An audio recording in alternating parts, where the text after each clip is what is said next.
ये आकाशवाणी है। प्रस्तुत है राष्ट्रीय युवा दिवस के अवसर पर नासिक महाराष्ट्र में आयोजित समारोह में माननीय प्रधानमंत्री श्री नरेंद्र मोदी द्वारा दिए गए संबोधन की रिकॉर्डिंग का प्रसारण। भारत माता की,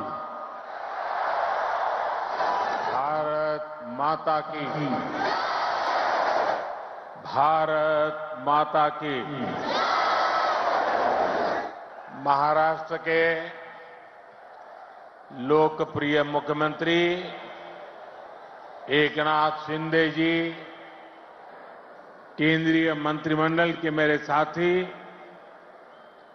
अनुराग ठाकुर, भारती पवार, निशित प्रामाणिक, महाराष्ट्र के डिप्टी सीएम देवेंद्र फडणवीस, अजित पवार जी, सरकार के अन्य मंत्रीगण, अन्य महानुभाव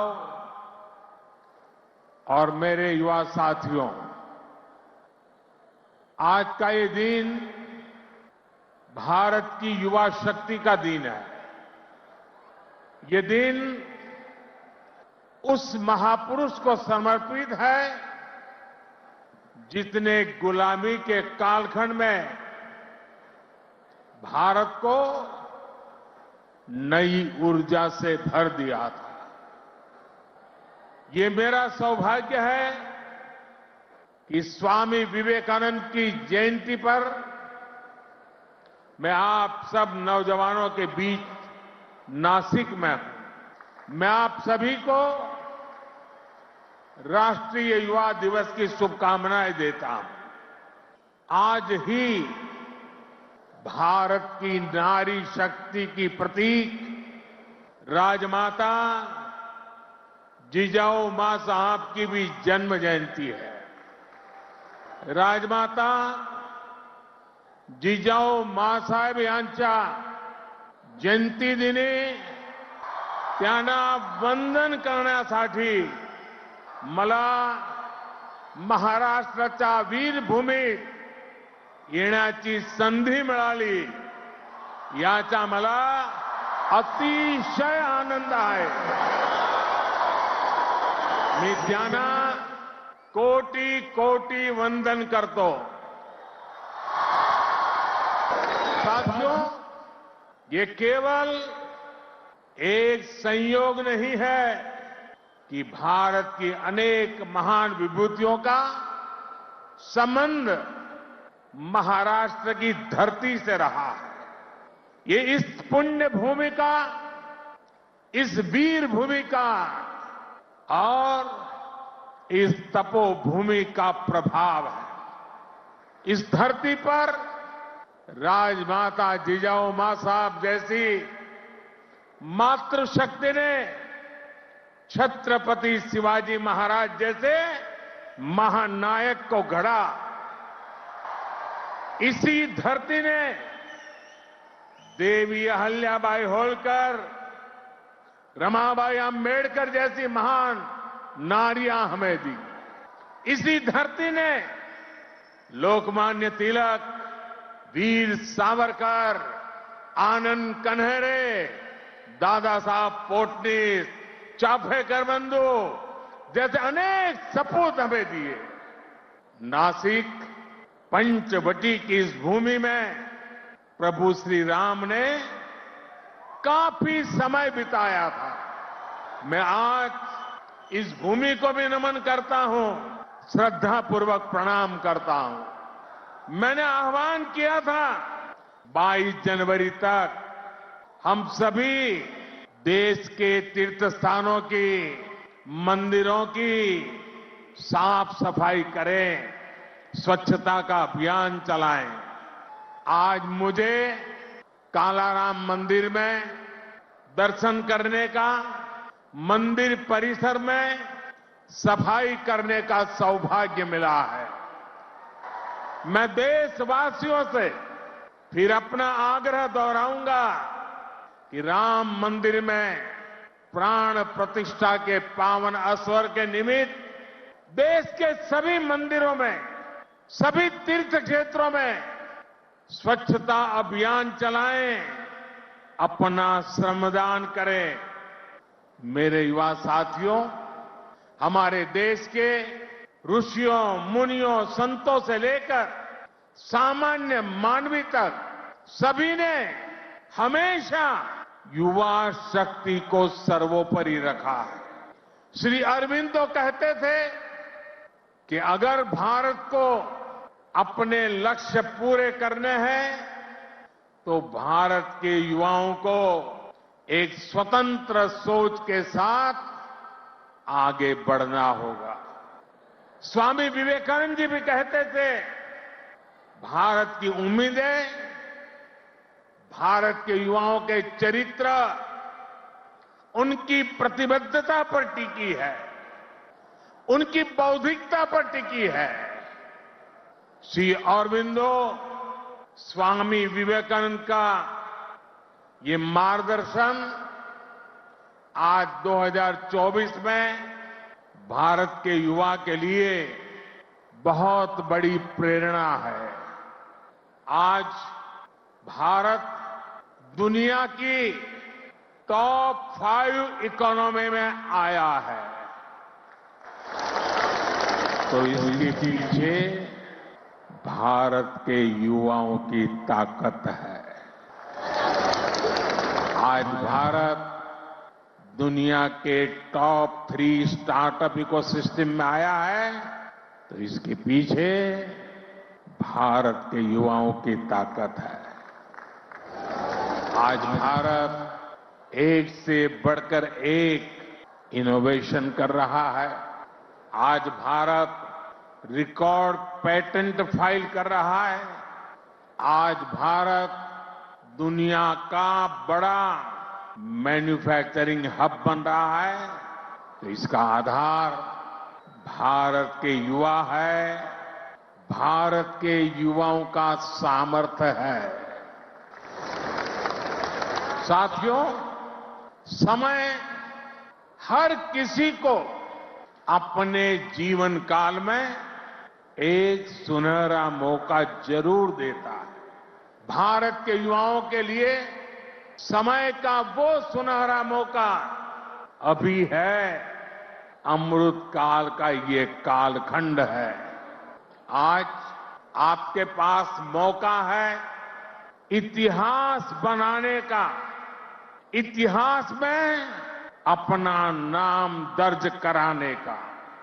आप याद करिए, आज भी हम सर एम विश्वेश्वरैया की याद में इंजीनियर्स डे मनाते हैं। उन्होंने 19वीं और 12वीं शताब्दी में अपना जो इंजीनियरिंग कौशल दिखाया, उसका आज भी मुकाबला मुश्किल है। आज भी हम मेजर ध्यानचंद को याद करते हैं। उन्होंने हॉकी की स्टिक से जो जादू दिखाया, वो आज तक लोग भूल नहीं पाए हैं। आज भी हम भगत सिंह, चंद्रशेखर आजाद, बटुकेश्वर दत्त जैसे अनगिनत क्रांतिकारियों को याद करते हैं। उन्होंने अपने पराक्रम से अंग्रेजों को पस्त करके रख दिया था। आज हम महाराष्ट्र की वीर भूमि पर हैं। आज भी हम सभी महात्मा फुले, सावित्रीबाई फुले को इसलिए याद कर रहे हैं क्योंकि उन्होंने शिक्षा को सामाजिक सशक्तिकरण का एक माध्यम बनाया। आजादी के पहले के कालखंड में ऐसे सभी महान व्यक्तित्वों ने देश के लिए काम किया। वो जिए तो देश के लिए, वो जूझे तो देश के लिए, उन्होंने सपने संजोए तो देश के लिए, उन्होंने संकल्प किए तो देश के लिए, और उन्होंने देश को नई दिशा दिखाई। अब अमृत काल के इस कालखंड में आज वो दायित्व आप सभी मेरे युवा साथियों के कंधों पर है। अब आपको अमृत काल में भारत को एक नई ऊंचाई पर ले जाना है। आप ऐसा काम करिए कि अगली शताब्दी में उस वक्त की पीढ़ी आपको याद करे, आपके पराक्रम को याद करे।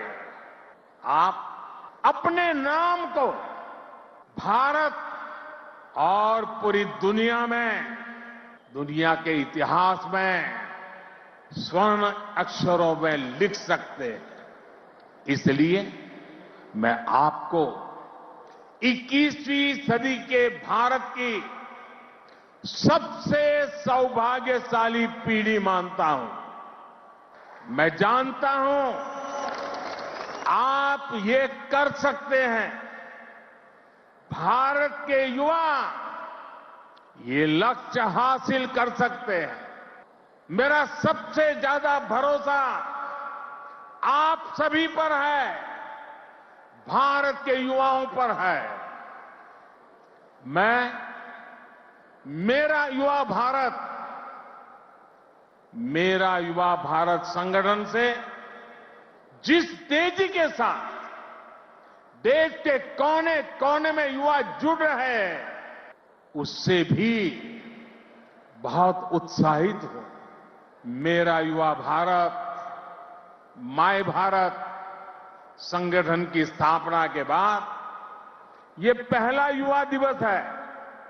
अभी संगठन को बने 75 दिन भी पूरे नहीं हुए हैं और 1 करोड़ 10 लाख के आसपास युवा इसमें अपना नाम रजिस्टर करा चुके हैं। मुझे विश्वास है आपका सामर्थ्य, आपका सेवा भाव देश को, समाज को नई ऊंचाई पर ले जाएगा।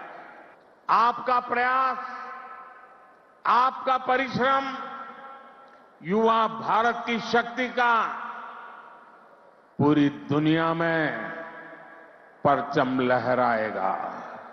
मैं माय भारत संगठन में रजिस्टर कराने वाले सभी युवाओं का आज विशेष अभिनंदन करता हूं और मैं देख रहा हूं माय भारत में रजिस्ट्रेशन में हमारे युवा और हमारी युवतियां दोनों के बीच में कंपटीशन चलती है, कौन ज्यादा रजिस्ट्री करवाए।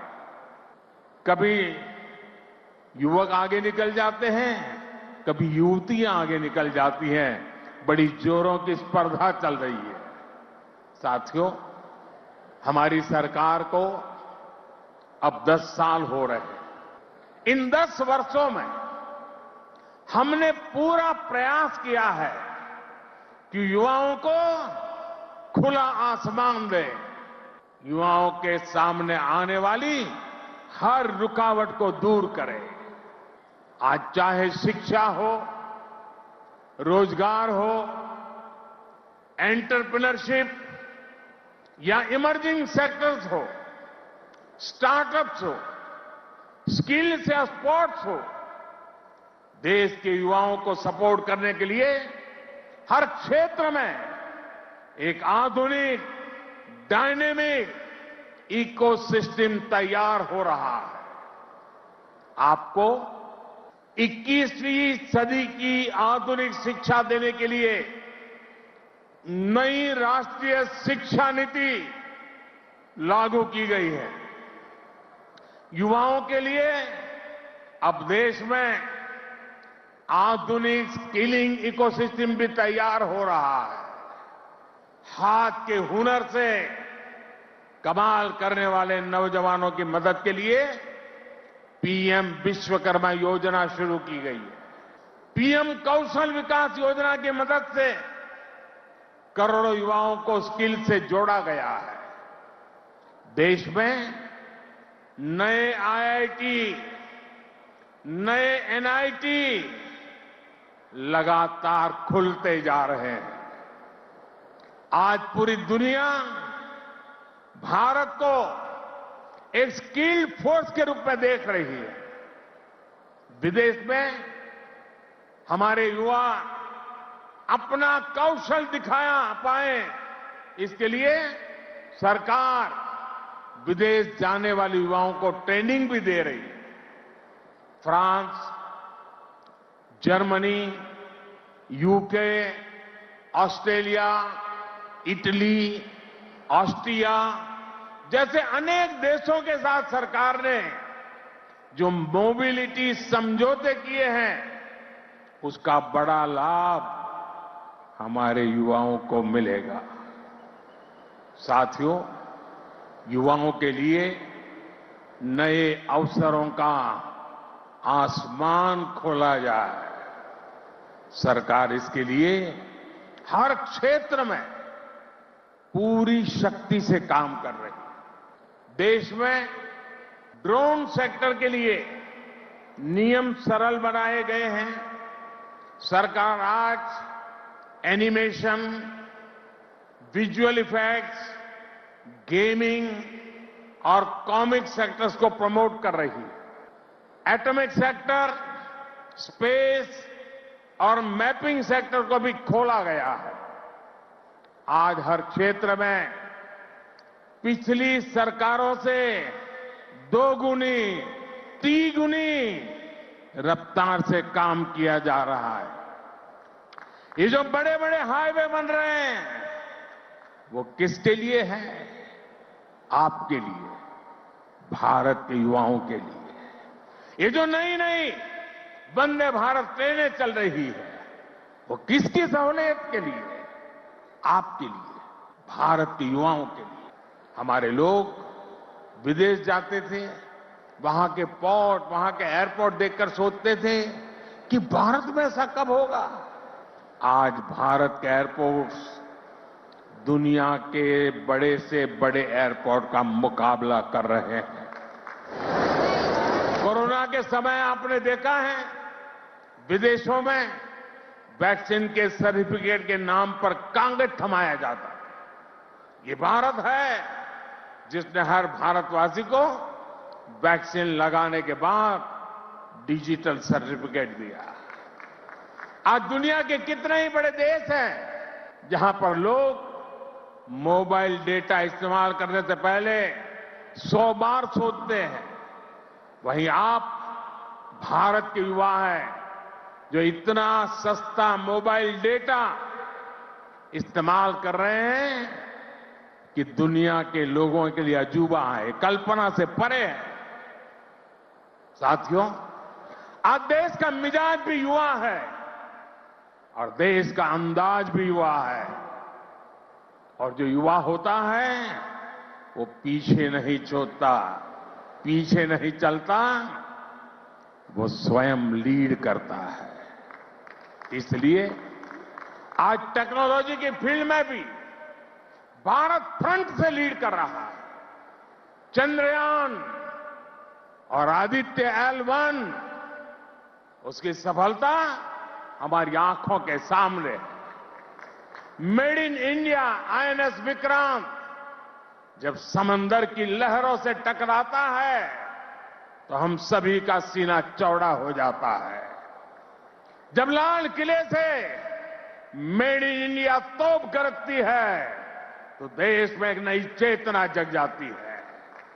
जब भारत में बना फाइटर प्लेन तेजस आसमान की ऊंचाई नापता है तो हम गर्व से भर जाते हैं। आज भारत में बड़े बड़े मॉल से लेकर छोटी छोटी दुकान तक हर तरफ UPI का इस्तेमाल हो रहा है और दुनिया हैरान है। अमृतकाल का आरंभ गौरव से भरा हुआ है। अब आप युवाओं को इस अमृतकाल में इससे भी आगे लेकर जाना है, विकसित राष्ट्र बनाना है। साथियों, आपके लिए ये समय सपनों को विस्तार देने का समय है। अब हमें केवल समस्याओं के समाधान नहीं खोजने हैं, हमें केवल चुनौतियों पर विजय नहीं पानी है, हमें खुद अपने लिए नए चैलेंजेस तय करने होंगे। हमने 5 ट्रिलियन इकोनॉमी का लक्ष्य सामने रखा है।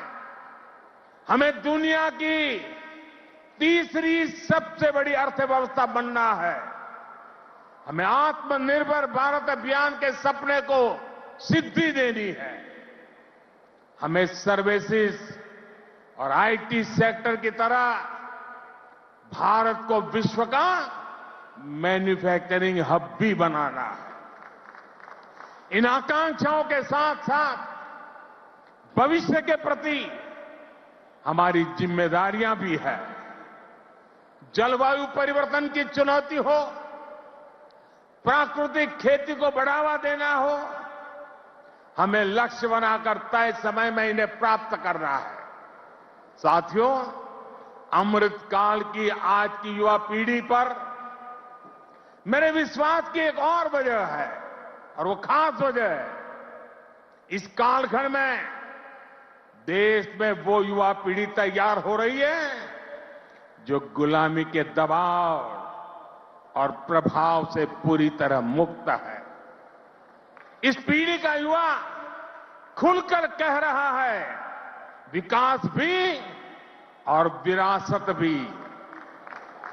ये लोग आयुर्वेद तो हमारे देश में योग हो या आयुर्वेद हो, हमेशा भारत के लिए एक पहचान के रूप में रहा है।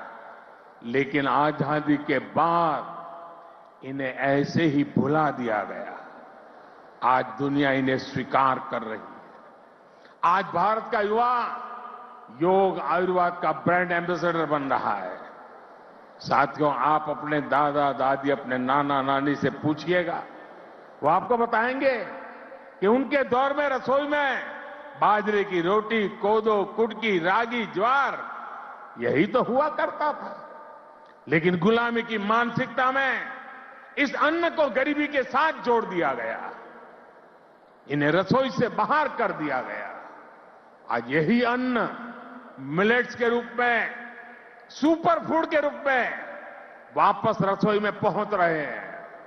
सरकार ने इन मिलेट्स को, मोटे अनाज को श्री अन्न की नई पहचान दी है।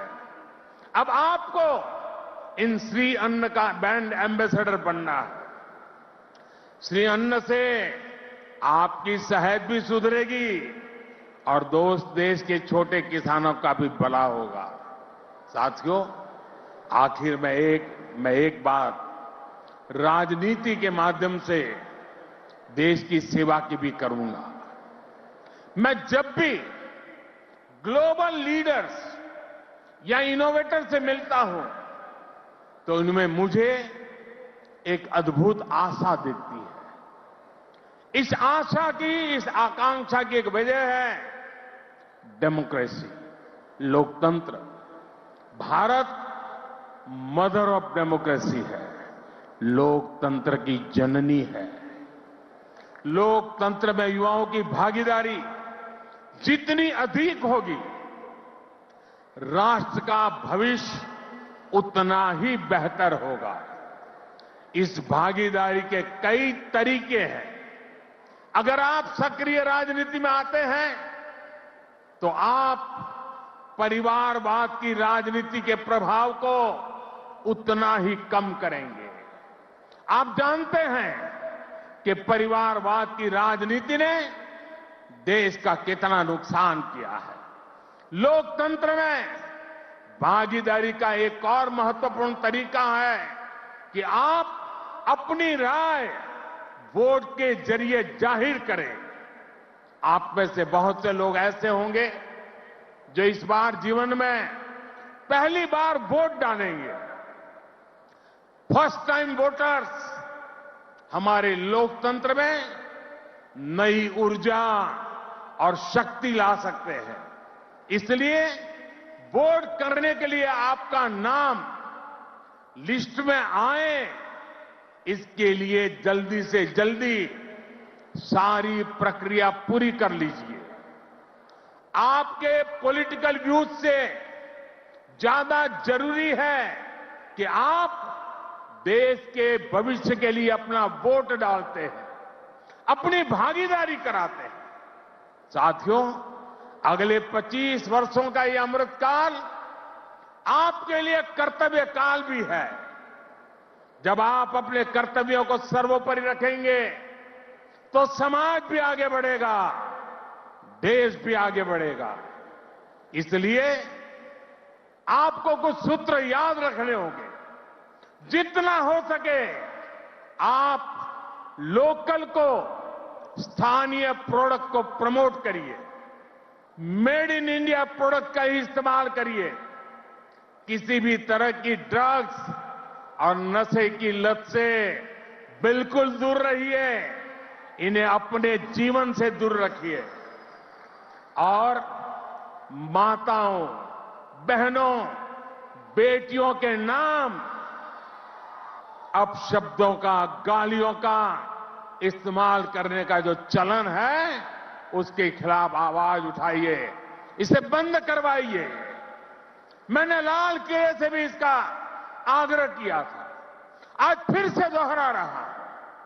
साथियों, मुझे विश्वास है आप सब, हमारे देश का एक एक युवा अपने हर दायित्व को पूरी निष्ठा और सामर्थ्य से पूरा करेगा।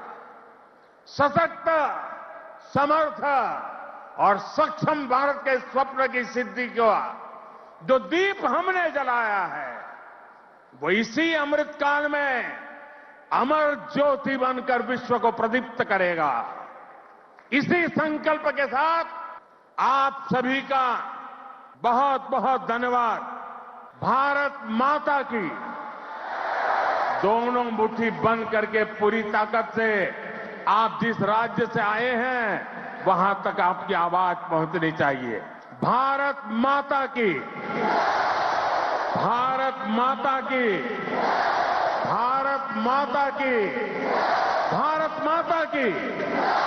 वंदे वंदे वंदे वंदे वंदे वंदे वंदे वंदे वंदे। धन्यवाद। अभी आप राष्ट्रीय युवा दिवस के अवसर पर नासिक महाराष्ट्र में आयोजित समारोह में माननीय प्रधानमंत्री श्री नरेंद्र मोदी द्वारा दिए गए संबोधन की रिकॉर्डिंग का प्रसारण सुन रहे थे। यह कार्यक्रम आकाशवाणी के दिल्ली केंद्र से प्रसारित किया गया।